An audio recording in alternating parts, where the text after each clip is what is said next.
Hay nako, ayan ka na naman sa online app. Tapos iiyak-iyak ka kapag nasaktan ka na naman. At nakakilala ka ng playboy. Hay nako, kung ako sa'yo tigilan mo na yan, Elsa. Maganda ka naman, tsaka mayaman. Bakit hindi ka nagpapaligaw ng actual sa mga binata dyan? Marami na naman na nakaabang sa'yo. Kilala mo pa ang pamilya. Ay, tigas talaga ng ulo mo. Suko na ako sa'yo. Angal ni Yaya Daday sa kanyang alagang dalaga na, Yaya, gusto ko kasi yung hindi ako kilala. Tanda mo ba si Jay? Alam niya na mayaman kami kaya niligawan ako. Tapos nabalitaan ko, utos lang daw pala ng kanyang parents na ligawan ako. Tapos si Ryan, ang gusto kotse ko lang. Tapos pinaglaruan lang ako. Masakit, Yaya, akala mo ba? Hinaing ni Elsa at nauunawaan ng kanyang Yaya Daday. Ay, okay. Nauunawaan ko na kaya sige, susupordahan na kita kasi mahal na mahal kita, Elsa. Halos ako na nga nagpalaki sa'yo kaya ramdam ko kapag nasasaktan ka. Ayaw ko lang talaga na masasaktan ka. Pangako mo, mag-iingat ka naman. Ani ni Daday. Simpleng dalaga lang naman si Elsa. Bunso siyang anak ng mag-asawang negosyante na tubong Bukidnon. May malawak na asyenda at napakaraming alagang hayop, baka, kabayo, kalabaw at kung ano-ano pa. Lumaki si Elsa sa ganoong klaseng buhay pero hindi siya kagaya ng ibang kadalagahan sa kanilang lugar na matapobre. Nakatapos si Elsa ng pag-aaral sa simpleng eskwelahan lamang sa Bukidnon. Ayaw niya mag-aral sa mga pribadong paaralan dahil gusto niyang matuto at makasalamuha ang mga simpleng tao lamang. Ang kanyang dalawang kuya ay negosyante rin at kung ano-ano ang mga pinapasok na negosyo. Kaya bilang bunsong babae, sa bahay na lang siya buhat nang makatapos ito ng pag-aaral. Ayaw kasi siyang payagan ng kanyang mga magulang na magtrabaho sa Maynila. Para kasi sa kanilang mag-asawa, mapanganib yun sa kanilang kaisa-isang dalagang anak. At dahil busy ang kanyang magulang sa negosyo, lumaki ito sa kanyang Yaya Daday, halos ito na nagpalaki sa kanya, buhat iluwal ng kanyang ina. At ang kanyang Yaya Daday naman ay hindi iba sa pamilya nila, malayo itong makamag-anak ng kanyang ama. At habang nagdadalaga si Elsa, bantay sarado ito ng kanyang yaya. Utos na rin ito ng kanyang magulang. Kaya naman hindi maiwasan na ligawan ito ng mga kabinataan sa kanilang lugar. At nakakaranas nga ito ng lokohin lamang. Ang iba naman ang habol lang sa kanya ay pera nila. At ang iba naman ay utos ng magulang upang makuha ang kanilang negosyo. Kaya naisipan ni Elsa na mag-try sa online app at mga dating site na nakakatagpo siya ng mga kaedad niya at nakaka-chat. Hanggang sa ma-addict na siya dito at nakakatagpo na nga siya ng mga kaedad niya na kahit hindi sila magkakilala ay masaya silang nagkukwentuhan through chatting. Hindi perpekto para kay Elsa ang ganong uri ng paghahanap ng partner in life. Kaya lang, mas nagugustuhan niya ang ganong senaryo kaysa ligawan siya ng mga binata sa kanilang probinsya. Sa online kasi, hindi sila magkakakilala. Pwede kasing magsinungaling ang bawat isa at hindi alam ng nakakachat ni Elsa na anak siya ng milyonaryong negosyante sa Bukidnon. Marami ring nanligaw sa kanya online na hindi nagtagumpay. Nakakatagpo din si Elsa ng mga mayayabang at piling gwapo kahit hindi naman. Pero nakakasabay si Elsa at hinahayaan niya na gawin ng mga lalaki ang gusto nila habang siya ay nagsisinungaling din sa mga ito. At doon na nga nauubos ang oras ni Elsa sa kanyang mga kaibigan sa mga dating app at group chat. Nag-aalala naman ang kanyang Yaya Daday pero hindi pa rin siya mapagsabihan. At sinabi naman ng kanyang magulang na sa tamang edad naman siya at alam na niya ang kanyang ginagawa. Marami pinapakilala ang kanyang magulang na mga manliligaw pero kumukontra si Elsa at sinasabi nitong ayaw niya. Ma, pa, ayaw ko sa kanila. Mga anak yan ng mga kasosyo ninyo sa negosyo. Ano yan? Parang binibenta niyo ako? Oh, siya, sige na nga. Panalo ka na. Nasa tamang edad ka na, Elsa. Alam mo na ang tama at mali ha. At yaya daday, gabayan mo na lang ang alaga mo ha. Bilin ng papa ni Elsa. Nasunod na nga ang gusto ni Elsa at isang binata na taga Cebu ang bumihag sa kanya at nagustuhan ito ni Elsa. Dulo sa dulo ang lugar natin, Elsa. Pero ang mahalaga, humahanga ako sa'yo. Saad ni Sammy, ang binatang taga Cebu, magaling manalita at cool ito para kay Elsa. Talaga lang ha, sa video ko lang kaya tayo naging close. Gusto mo na agad ako? Ewan, ganun daw talaga ang true love, Elsa. Hayaan na natin, malay mo, tayo ang nakatadhana. Magaling manalita si Sammy.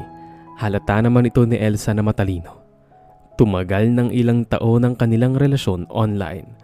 Malakas ang loob ni Elsa dahil ang katwiran niya hindi naman siya nahahawakan ni Sammy.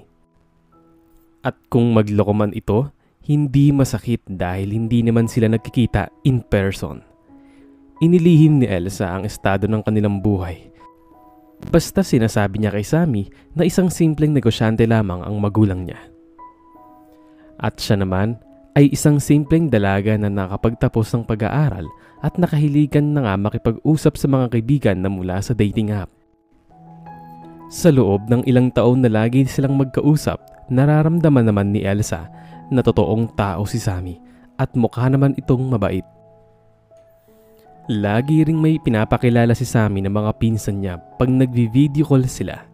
At ang pinsan na si Eric nga ang naka-vibes agad ni Elsa sa oras na naka-online video call sila. Lagi itong sumasama at nakikipagkwentuhan sa kanya. Same age sila ni Sammy kasi magpinsan daw sila at anak ng magkapatid kaya naman ang age gap nila ay tama lang. At pareho sila ng hobby ang makipagkaibigan through online.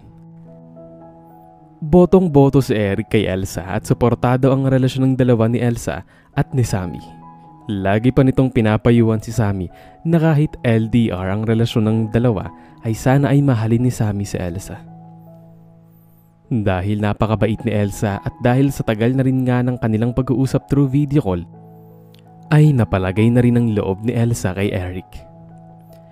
Para sa kanya, mabait ang pamilya ng pinagmulan ni Sammy dahil mabait ang pinsan nitong si Eric. Normal na buhay lang ang ginagawa ng dalawa araw-araw hanggang sa nainip si Elsa sa buhay niya sa Bukidnon at nagpaalam siya sa kanyang ama na baka pwedeng mag-apply ng trabaho sa kanyang tiyahin na may-ari ng isang malaking travel and tour agency sa Makati. At nagpaalam siya kay Sammy at sinabi nito na suportado niya si Elsa. Tama lang yan, Elsa. Bata pa tayo at kailangan nating lumabas ng probinsya natin at lumuwas naman ng lungsod. Basta huwag kang magpapaligaw sa Makati. Alam ko maraming bolero sa lugar na yan. Ani ni Sammy. Ano kaya, Sammy, kung lumabas ka na rin ng Makati? Di ba sabi mo may kamag-anak kayo doon at malay mo, baka swertihin ka sa Makati. Tsaka tapos ka rin naman ng business management mo, tsaka malay mo may matagpuan kang trabaho doon. At the same time, magkakasama na tayo. Ano sa palagay mo? Nagkataon naman na ang pinsan ni Sammy na si Eric ay nag-apply talaga ng trabaho sa Maynila. At sinabi ni Eric na bakit hindi sumama si Sammy sa kanya sa Maynila. At tingnan lang kung maganda ang magiging kapalaran nila sa Maynila. At kung hindi naman ay babalik na agad sila ng Cebu at excited at masaya si Elsa dahil makikita na niya in person si Sammy. Pero sinabi ni Eric na mauuna si Elsa na makarating ng Makati dahil inaantay pa niya ang tawag ng kumpanya na pinag-applyan niya. At nangyari na nga ang gusto ni Elsa. Ginawa siyang manager ng kanyang tiyahin sa isang branch travel and tour agency nila sa Makati. Nauna si Elsa na mamuhay sa lungsod at ikinukwento niya kay Sammy na napakaganda sa Makati.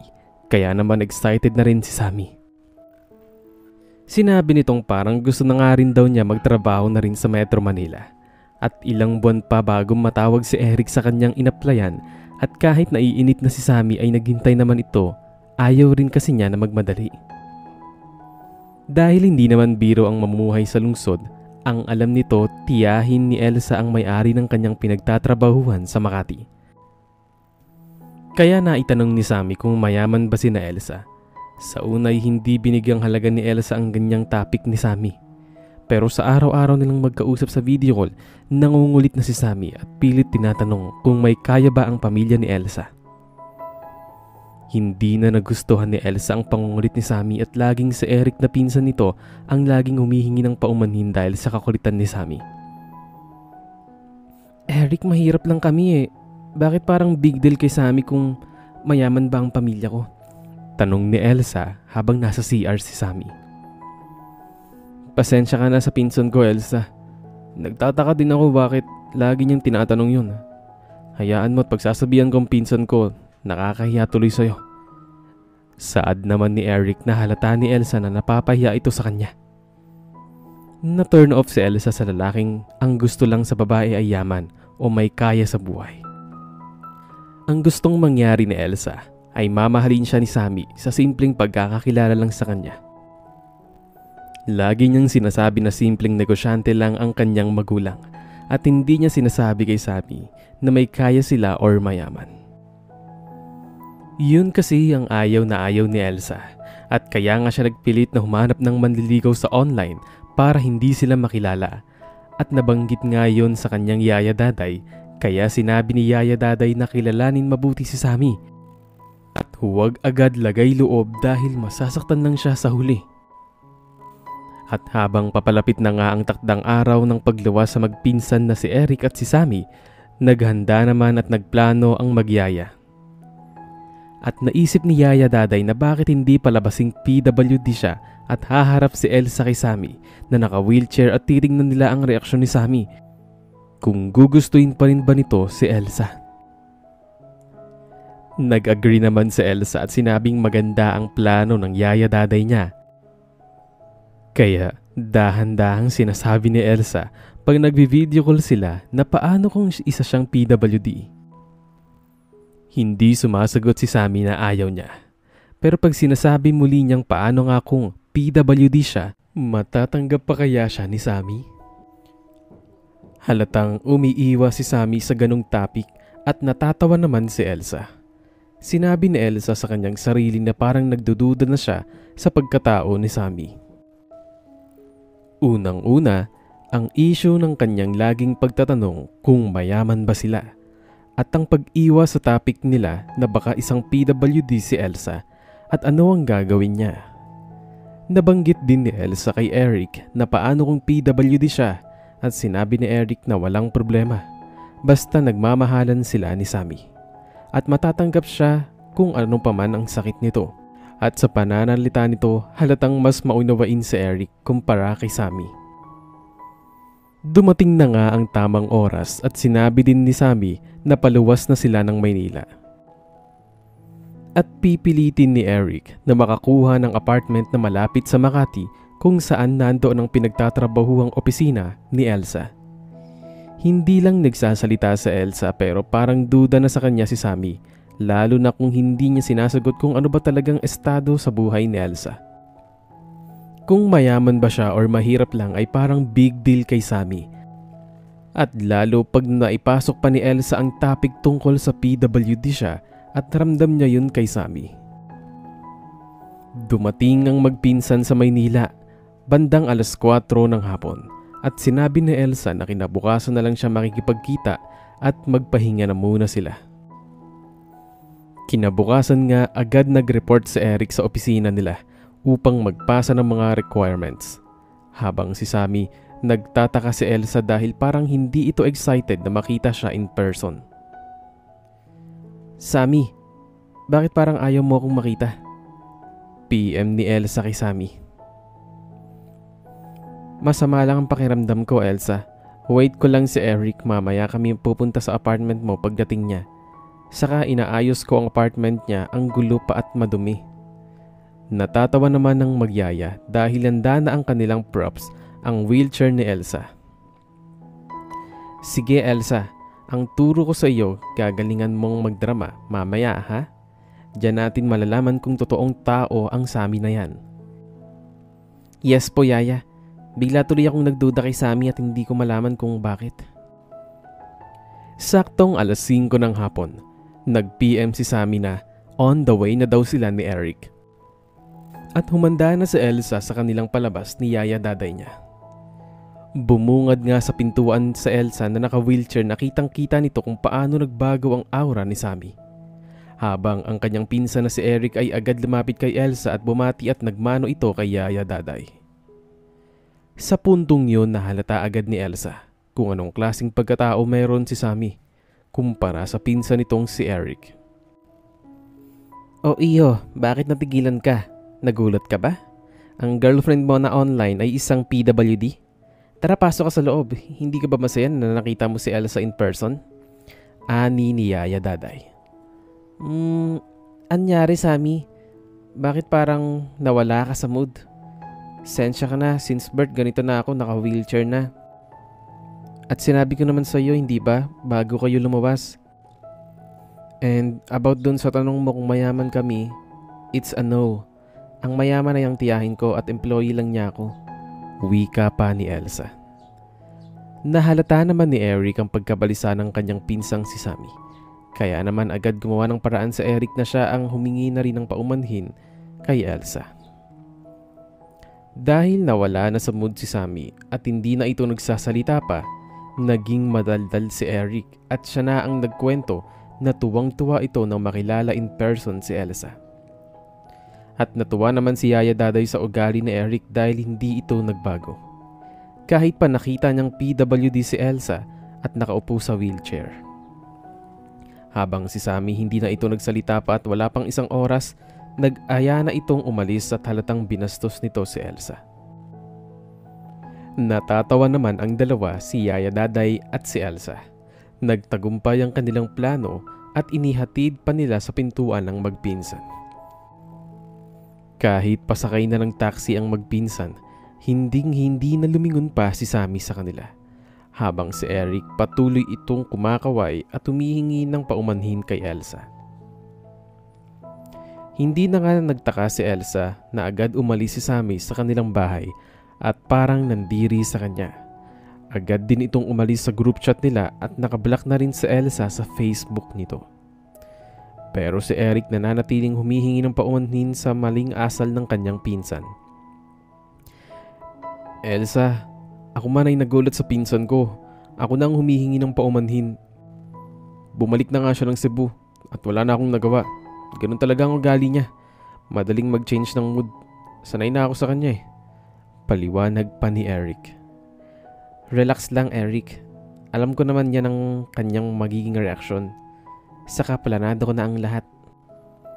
Dumaan ang mga araw at buwan na regular na sa trabaho si Eric. At wala nang Sammy pa ang nagparamdam sa kanila.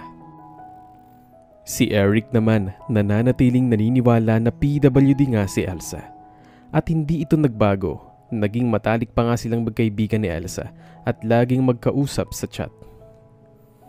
Kinukumusta ni Elsa si Sammy.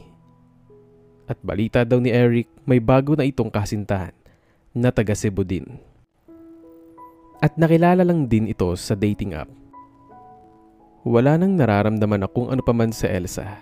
Natuwa pa nga ito at may bago ng pag-ibig ang kanyang dating kasintahan online. Habang tumatagal, mas nagiging maganda ang samahan ng dalawa ni Eric at ni Elsa.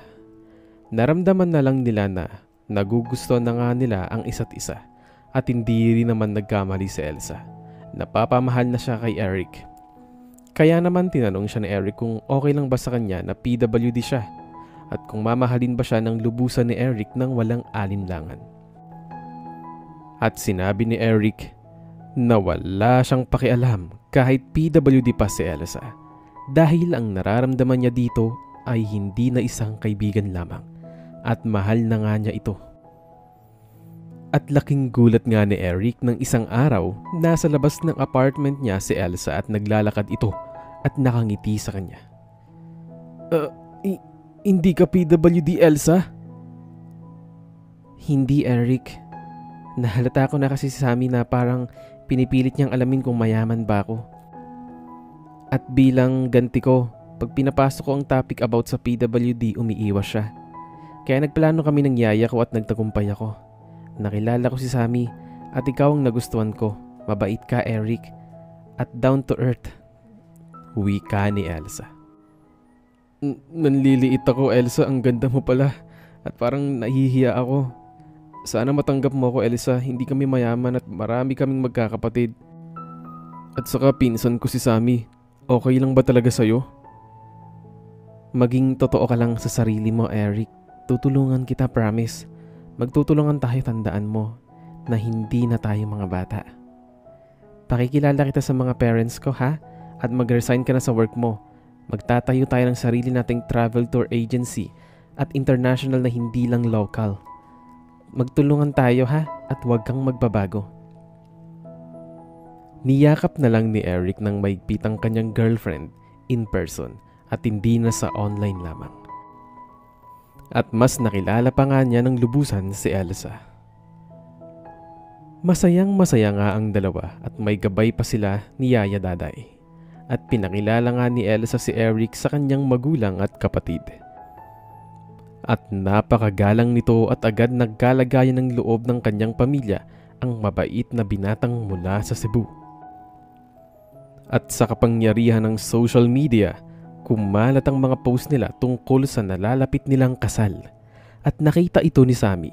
Nanlaki ang mga mata nito sa mga picture ng dalawa nila ni Eric at Elsa. Hindi PWD si Elsa? Hinuhuli lamang pala niya ako noon at napakahayaman pala niya. Buwisi talaga ang swerte ni Eric. Mayaman na siya ngayon. Samantalang ako laging buntis ang asawa ko at ang losyang na. Wala pang alam sa buhay.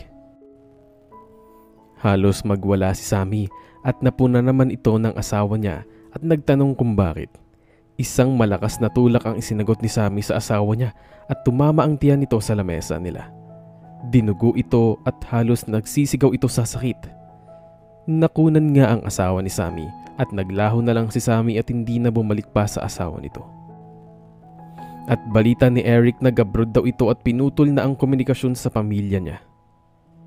Naaawa naman si Eric sa asawa ni Sammy at nakiusap siya kay Elsa na tulungan niya ito. At sila nga ni Elsa ang nag-sponsor sa mga anak ni Sammy. Pinatapusan nila ng pag-aaral ng magkakapatid.